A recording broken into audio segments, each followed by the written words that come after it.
Hi and welcome back to another Amazon selling video. My name is Nikki Kirk and I've been selling on Amazon doing retail arbitrage, FBA, for the last 3 years from this RV.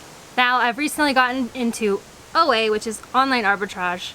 That's not true. I've actually done it a while, but not as in-depth as I have these past few months. I've been basically doing videos since I started selling on Amazon, and I get a lot of common questions, so I went ahead and just asked on my YouTube channel, what are some of the questions you have for me? And I'm going to answer a few of those today. The first question is from Mike, and he's asking, how do you know what to scan? So the simple answer is you scan everything. Everything. Especially when you're starting out, because you don't know what you can sell. So you want to make sure you can scan as much as you possibly can. When I started, I was scanning at Walmart and I went straight for the clearance aisle. I scanned literally everything. And at the time, I think it was in July, and so they were doing the seasonal changeover and there was so much stuff to scan. So first, scan everything. After you've been scanning a little bit, you'll notice like what you can sell and what you can't. So for example, I shop at TJ Maxx, Marshall's, Grocery Outlet, those kind of stores where there's always something new on shelf, and since I scan there so often every week, I know what I've already scanned before and what's new. So you just kind of get a feel for it. Oh, that's new, and I'll scan it. Sometimes like there's some Neutrogena products that get discontinued. They're usually there for a while, and so I'll scan it and be like, oh, I'm gonna keep scanning this because I know it's gonna make it a profit eventually, and it usually does, but sometimes I'll scan things for a year.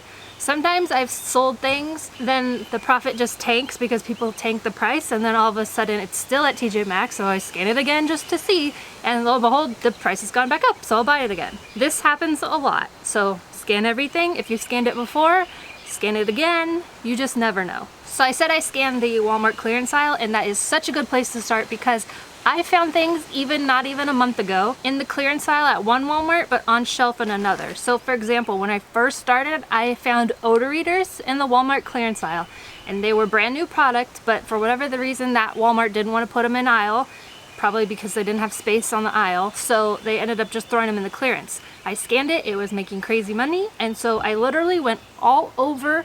I think we were in Ohio at the time. I went all over Ohio Walmarts buying up odor eaters. I said recently I found another thing this way. It was a protein meal bar. It was at the clearance aisle in Walmart for $5, but on shelf it's only $6, so really it's not that different. So I went and looked in all the different Walmarts looking for it and bought it and sold it. And over time, you really will kind of know like what you can sell and what you can't. So when I first started, I couldn't sell a lot of toys like Legos and Disney Princess, Star Wars, so I just wouldn't even go down those aisles. So you learn which aisles, like it's not worth your time if you can't sell Star Wars to go scan Star Wars. So you kind of learn those things as you go. Another question here, Kara is asking, what categories do you recommend for new sellers? It seems like all that I'm not restricted in is kitchen and dining. If you're a brand new seller, you are likely restricted in a lot of stuff. Things to try are office products, health and beauty. Not all of it, most of it will be restricted, but for example, I was selling this Wonder Woman cosmetic pouch that I had found at CVS. Now this was 3 years ago. It's still online, but the rank is just garbage now, so you wouldn't want to sell it. But this is something that I was able to sell. I was also able to sell backpacks, like I mentioned, the odor eaters. I sold toilet cleaner, which I think fell into the office category. I sold a PC game. I sold the My Life As dolls from Walmart. Target has their own, I think it's Our Generation dolls. So toys that are store specific you can usually sell because they're not the bigger brands. Now with that, if you're just starting out, you're probably gated in topicals, grocery, and toys, and some of the other subcategories. And if you are financially able, which is not a whole lot, but when you're starting, I know it is because it was for me, you really want to get ungated. And if you're just have a little bit amount of money to spend, I really recommend the topical and grocery ungating guide that I wrote, because it's super affordable and you only have to spend, so you buy the guide, and on top of that you'll probably only spend $200, maybe $300 to get ungated in a ton of categories that make a lot of profit. You probably are scanning a lot of these items and you're like, ugh, I'm restricted. This is why it's so beneficial. I think I waited something like 6 to 8 months before I finally got ungated in grocery, and I was kicking myself because there's so much profit out there if you can sell in the category. So honestly, if you're in this business to make money, it's worth this small investment to get ungated 100%. I've never regretted it. So on top of that question, Kara asked, how many sales do you have to have before you can get ungated? I have had new sellers brand new, get ungated. So I don't think there's any number that you have to have. You're buying real product from a distributor, you're getting an actual invoice, you are a real company, like it's legit. So there's nothing to be worried about. My ungating guides come with Facebook groups, which I'm in there, other sellers are in there, so if something happens, it's probably happened to them or me, and we're all there to help out. So that's just another perk that I've added to these guides. All right, another question on YouTube. What programs do you learn to use OA? And OA is online arbitrage. So way back 3 years ago, probably 3.5 years ago now, I bought a training from the Selling family, and it was training in retail arbitrage selling FBA fulfilled by Amazon. That training still exists, and they've actually created an update to it, and now it also includes online arbitrage. If you're totally new to Amazon and you want a really awesome place to learn, I highly recommend the Selling family training. I'll link to it below. It's what I did, it's how I learned. I highly recommend it, and I've never regretted buying it. When I bought it, it didn't have OA like it does now, so I learned pretty much on my own. So here's how I do it. First, I'll go to a store's clearance section, their sales section of the website, and I'll just take my phone and literally scan the photo of the item on the website.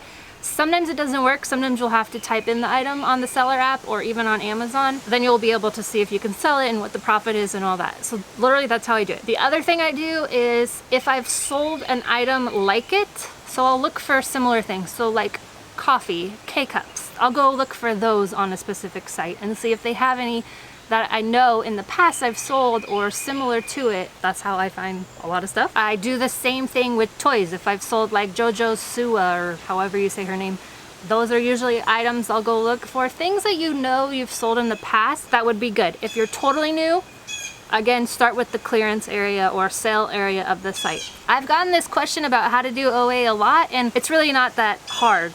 There's no trick to it. It's the same as scanning in store. You just scan and look for everything.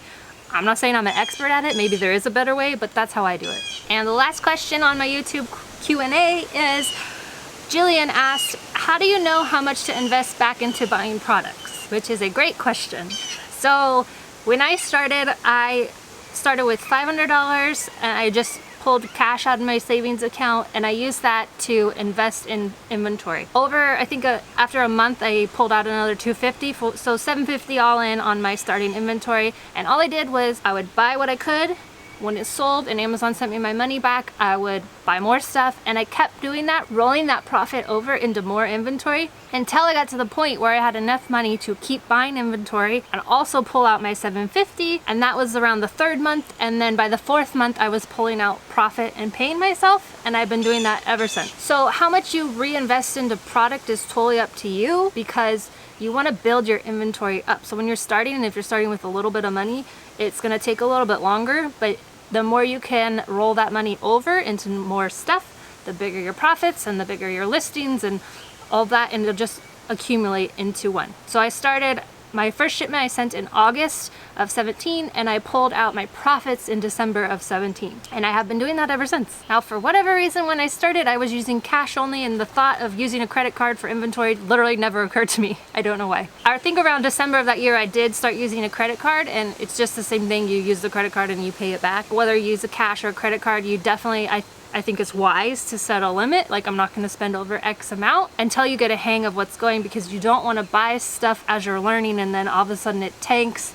Like those beauty bags I mentioned earlier, those just tanked and I didn't end up making money on them.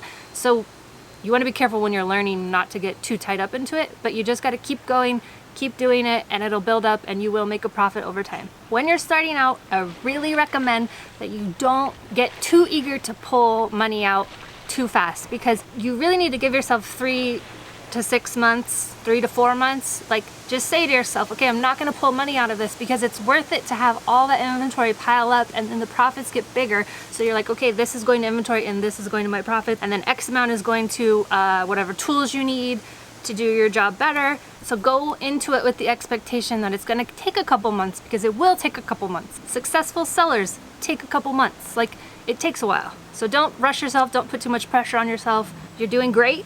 Keep scanning, keep trying. If you make a mistake, everyone makes a mistake. Maybe I'll make a video of all the major mistakes I've made, because I've made some. So those were some of the Q&As. I actually got a few on them. If you have any questions, you can go ahead. It's on my channel in the community section. There's the question, or you could just ask a question on any of my videos, you can ask it below. I'll be sure to answer them either in a video or just directly, because there's no reason you can't be a successful seller. You just have to keep going and you have to do it. You gotta pull the trigger and just start. Thank you guys so much for watching. If you're interested in any of my ungating guides or the Bolo group where we are sharing profitable items every month that you can find in stores or online, go ahead and check that out. The link is below, and I will see you back here for another Amazon selling video.